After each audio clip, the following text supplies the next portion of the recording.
Hoy haré un video de investigación de accidente de avión Hollywood contra la realidad. Trata de un ejecutivo de FedEx que termina en un accidente y sobrevive en una isla desierta. Y lo explicaré a continuación.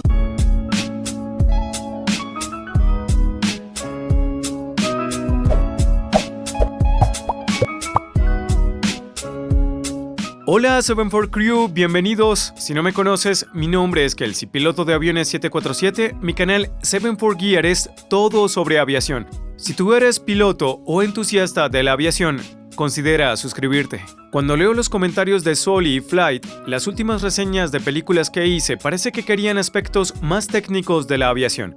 Eso es exactamente lo que haré en este video de Náufrago. Hoy tocaré algunos aspectos más técnicos de aviación del accidente aéreo. Bien, comencemos.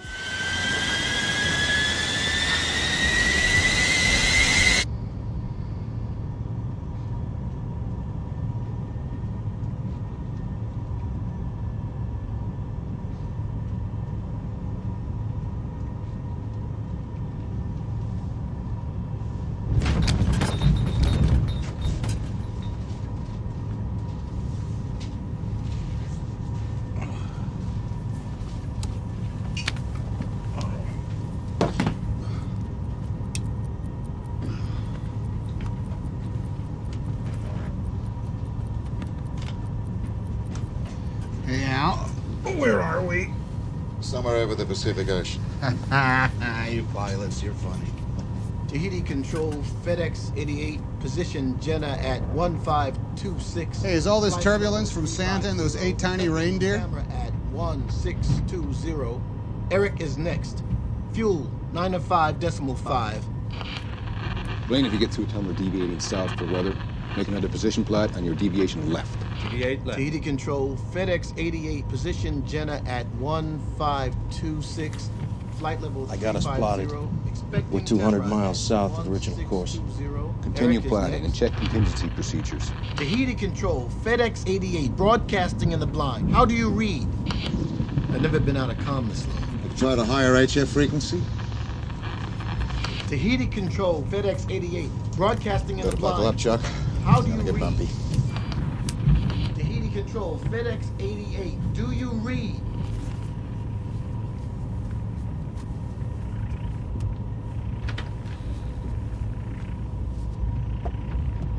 Tahiti Control, FedEx 88, position Jenna at 1526, flight level 350, expecting Tamara at 1.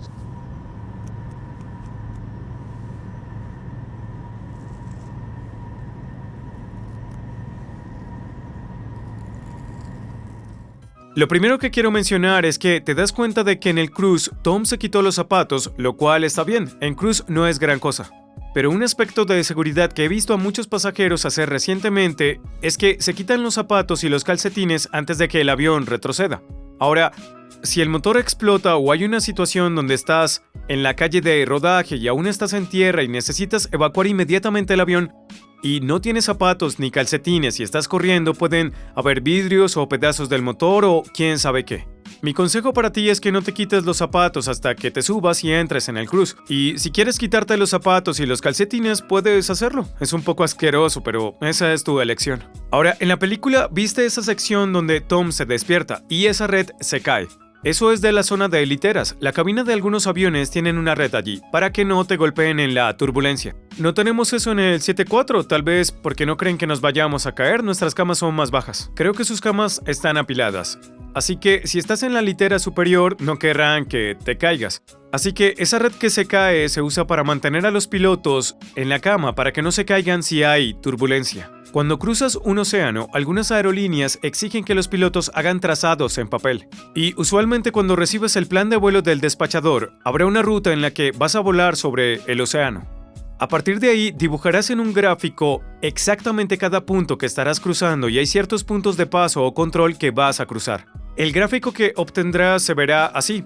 Este es un gráfico del Pacífico Medio y en la parte de atrás un trazado del Pacífico Occidental. Básicamente, una vez que tienes el plan de vuelo, vas a dibujar exactamente dónde vas a estar. Esa línea que los viste dibujar, esa línea resaltada, es ahí donde deberían estar en curso. Una vez en vuelo tendrás las coordenadas GPS del avión y lo vas verificando con tu gráfico.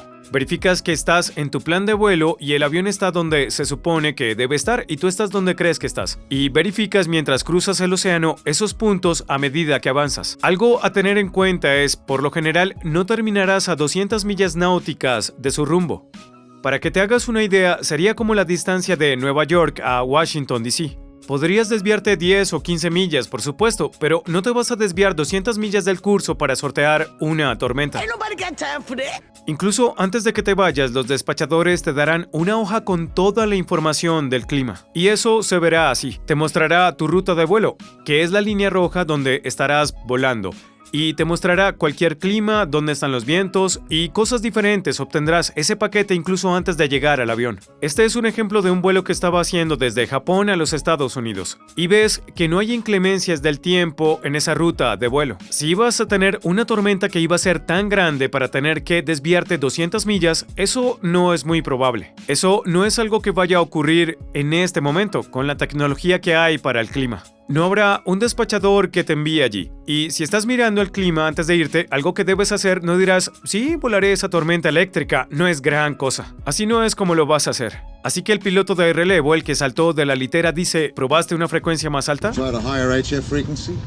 Antes de comenzar la travesía oceánica, obtendrás una frecuencia de radio primaria y secundaria para contactarlos. Serán estaciones de radio de alta frecuencia en la que los contactarás. No irías al azar simplemente, probaré con una frecuencia alta diferente. Así no funciona, y si alguna vez has volado un avión, sabes que no puedes sintonizar una radio al azar y esperar que alguien vaya a estar allí. Lo que tienes es esa frecuencia primaria y secundaria para contactarlos. Hay otras formas de comunicarse con los aviones que te rodean, pero él no está hablando de eso. Está hablando de frecuencias altas, la primaria y secundaria. Ahora, esta película salió en el 2000. Cada vez más lo que tienes es algo llamado CPDLC. CPDLC es controlador, piloto, datos, enlace, comunicación. Es un camino para los pilotos y control de tráfico aéreo para enviar y recibir mensajes de texto. Y puedes solicitar una altitud, un descenso o un ascenso o compensación por el clima o lo que sea. Puedes hacerlo con un mensaje de texto. Este es un ejemplo de mensaje CPDLC que recibí hace un par de días, porque sabía que haría esta película. Aquí hay un ejemplo de mensaje CPDLC.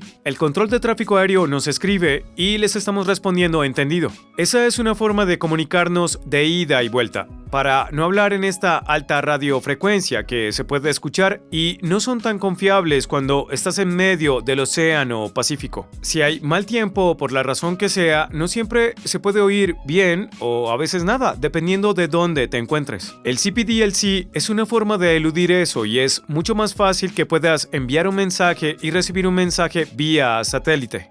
Y no hay ninguna falta de comunicación de lo que pasa. Si miras el video del que hablé sobre comunicaciones por radio y escuchas a control de tráfico aéreo de aeropuertos ocupados como el JFK o lugares que manejan mucho tráfico internacional, es posible que alguien esté usando el CPDLC en su mensaje. Y es algo como salida JFK Boeing 1, nivel de vuelo 360 CPDLC. Es nuestra forma de comunicarnos con ellos. Oye, estamos conectados en CPDLC. Si necesitas enviarme un mensaje en lugar de bloquear las radios, puedes hacer eso. Y te darán cambios de frecuencia de radio o lo que sea. Así estás en movimiento y mantienes bajo el tráfico de radio.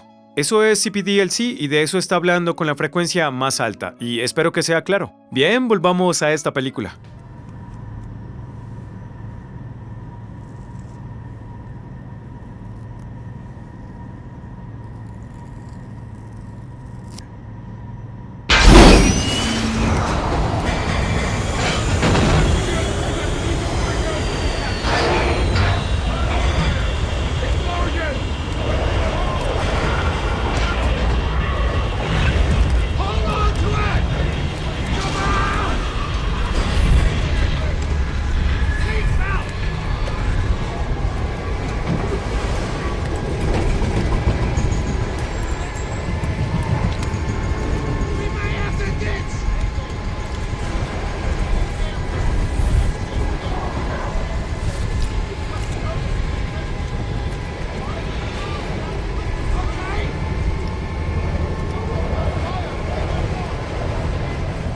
Si tienes una descompresión rápida o explosiva, como lo viste en el video, lo que verás es nebulización. Como viste allí, se puso nublado. Eso es algo que es real y me dijeron que en algunos casos es mucho peor que eso. Lo que tienes es una tasa de cierre rápida entre la temperatura y el punto de rocío. Entonces, obtendrás un fuerte estallido y luego no podrás ver nada en absoluto. Eso es lo que sucedería con una descompresión rápida.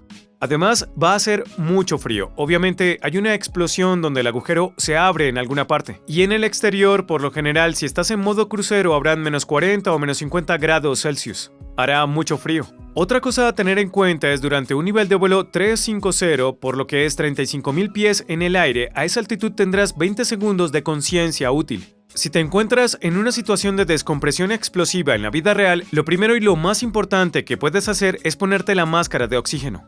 Te tomará unos segundos darte cuenta de lo que está pasando debido a la fuerte explosión. Te van a doler los oídos, te van a estar pitando, habrá mucha niebla y te tomará unos segundos orientarte y descubrir qué está pasando. Y cuando eso sucede, lo primero y lo más importante es ponerse la máscara de oxígeno. Ha habido casos en los que un piloto pudo ponerse la máscara y el otro no. Y con la gestión de recursos de tripulación, lograr que un asistente de vuelo o alguien ayude al piloto a ponerse la máscara de oxígeno y todos estuvieron bien. Sin embargo, si ambos tardan en ponerse las máscaras, ¿se pueden imaginar? Eso sin duda sería un gran problema. Así que lo ves saltar y agarrar una máscara de oxígeno. Tom Hanks lo hace primero, y no es así. Querrás ponerte esa máscara y respirar oxígeno porque solo vas a tener unos segundos de conciencia útil. Es importante que te cuides primero y luego trabajar en alguien más. Pero sin duda es importante ponerse la máscara de oxígeno rápido y respirar oxígeno, porque si no te la pones y respiras oxígeno rápido, podrías perder el conocimiento. Y si los otros pilotos están en la misma situación, ahora nadie respira. Y hasta que el avión llegue a 10.000 pies, nadie estará despierto y no es momento de llegar hasta que quedes sin combustible o estrelles. Es importante, si te encuentras en una situación de descompresión explosiva, que te pongas la máscara inmediatamente. Si recuerdas, en Flight hablé de cómo esa máscara se expande por atrás para ponértela con una sola mano.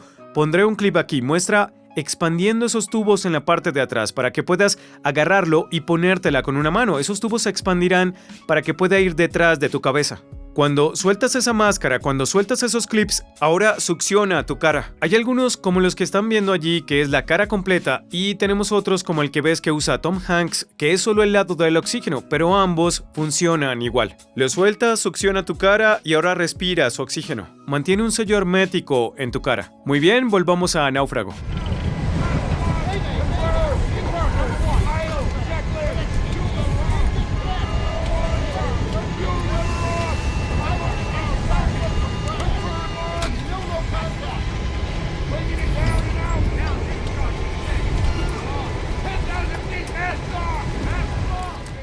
Hay muchas cosas de Hollywood en esta película y por eso me estoy riendo. Hay cosas que dice como, lo estoy bajando y sacando. Eso no es algo que dirías en una situación normal y mucho menos en una emergencia. Y ambos están gritando, realmente nadie hace nada. En una emergencia real tienes un manual de referencia rápida y lees una lista de verificación para realizar ciertas tareas. Así que lees esas tareas. Un tipo las lee, el otro las hace, o un tipo está leyendo y haciendo y el otro volando, pero nadie en ninguna situación se pone a gritar palabras al azar y golpea interruptores. Así no funciona en una emergencia real.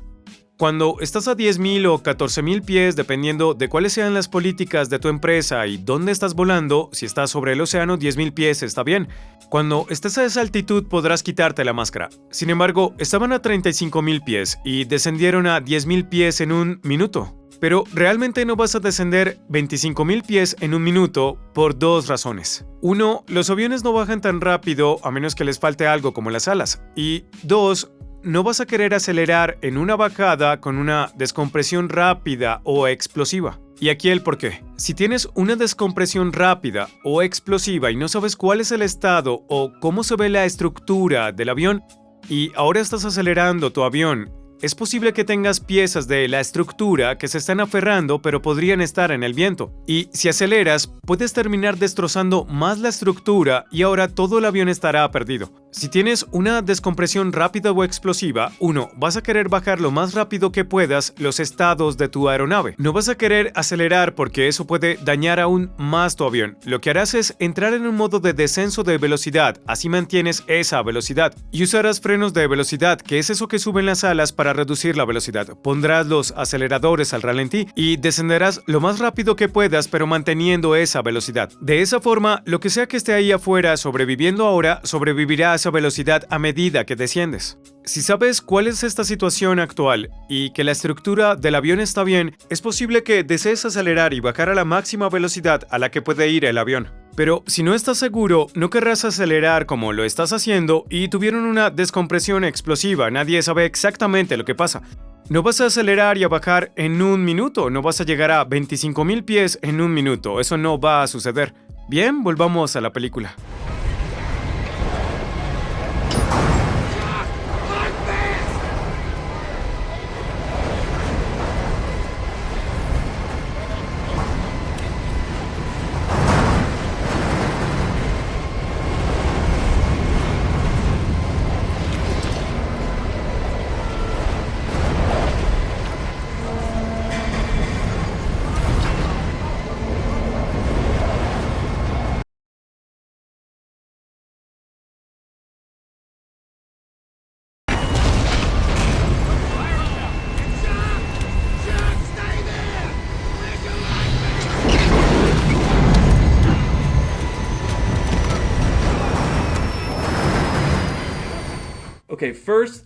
Bueno, primero, esa es la razón por la cual si estás en turbulencia no te desabrochas el cinturón de seguridad y te pondrás de pie sin agarrarte de nada, porque si haces eso saldrías disparado hacia el techo y te romperías la cabeza, así que no hagas eso. Okay, all right. Good talk, Coach. Thanks. Terminarán 2 personas lastimadas y nadie recibirá ayuda. En situaciones en las que he estado volando con pasajeros en la parte de atrás y tenemos turbulencia, llamo con anticipación a los asistentes de vuelo y les digo tomen sus asientos. Algunos pilotos llamarán, pero si no están cerca de un teléfono, entonces será más difícil para ellos. Pueden estar tratando de llegar al teléfono para decirles lo que está pasando. Lo que siempre hago si hay alguna turbulencia que estemos golpeando y que creo que está a punto de empeorar, solo haré un PA y diré auxiliar de vuelo, tomen sus asientos. Así que se aferrarán a algo. O si están cerca de sus asientos, se sentarán, se abrocharán el cinturón para que estén a salvo. Por eso escuchas decir a los auxiliares de vuelo mientras estás sentado, abróchate el cinturón, porque no sabremos las turbulencias que encontraremos. En algunos casos lo sabemos, pero no siempre lo sabemos. Es la razón por la que mientras estoy en la cabina, tengo mi cinturón de seguridad abrochado, no es problema. Mantén tu cinturón de seguridad abrochado y si hay turbulencia, no te arrojan a la cabina. En los botones o cualquier cosa que esté ahí arriba y si estás sentado en la parte de atrás, no te tiran de tu asiento o tener algo que te vaya a lastimar, y eso es importante. Ahora, en la carga me viste reír cuando esas cosas se deslizaban y ahí el porqué. En la parte delantera de esos, que es para un movimiento lateral del avión yendo hacia adelante o atrás, hay estos bloqueadores pesados ahí. Y se establecen para cada contenedor de carga y solo pueden moverse un poco hacia adelante o atrás. Y a un lado tendrás estos seguros que evitan que se salga de su sitio o deslicen hacia la izquierda o derecha. Están estos rieles para que no puedan salirse. Y cada vuelo, si estás volando carga, antes de que el avión despegue, uno de los pilotos caminará por la cubierta. Y mientras hacen eso, verifican que todos estos seguros estén en su lugar para todo el avión. Y eso es para asegurarse de que si estás en turbulencia o despegando, cuando las cosas se mueven, estas cosas no estarán volando fuera de lugar. Eso es algo que nunca va a pasar independientemente de lo turbulento que sea el avión. Esas cosas no van a rebotar así. Bien, volvamos a la película.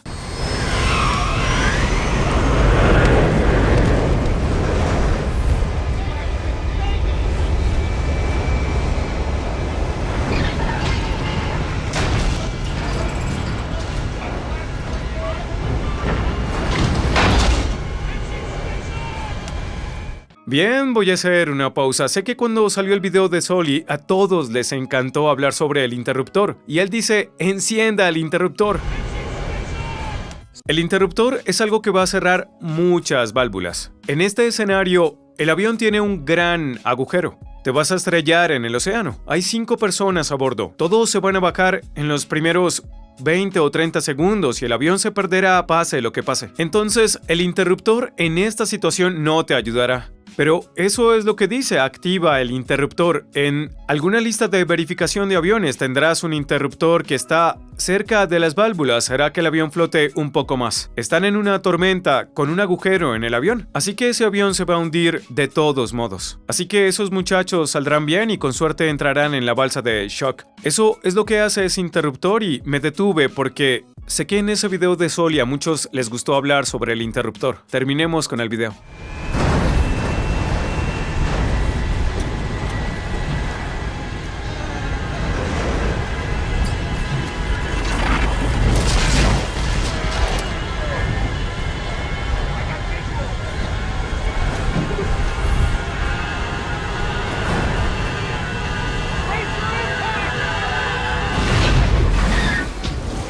Ese es el final de la película. Ahora, cuando están entrando allí, él dice, tengo una imagen. Bueno, si estás mirando una pared de agua a esa velocidad, con el tamaño del avión, si estás mirando una pared de agua, vas a estar en una caída en picada, muy empinada o frente a un gran oleaje. Así que tu avión no va a pasar por ahí. Y me di cuenta de que era una película que no fue diseñada por la aviación, pero quería abordar esto porque tiene aspectos muy técnicos. Y sé que muchos estaban buscando cosas más técnicas sobre la aviación. Espero haber respondido sus preguntas. Ahora, puse un enlace de la película Náufrago en la descripción. Es una gran película y Tom Hanks hace un trabajo fantástico. Sin duda, no es fácil hacer una película tan larga en la que estás solo. Hace un trabajo increíble en la película. Así que, si no la has visto, te la recomiendo, es una gran película. Bien, tripulación, en los comentarios quiero saber, ¿te ha gustado este aspecto más técnico de la aviación después de esta revisión o preferiste Soli que era algo más general? Si te gustó este video, te van a encantar estos dos de aquí arriba. Me encanta saber de ti. Hasta la próxima. Mantén el lado azul arriba.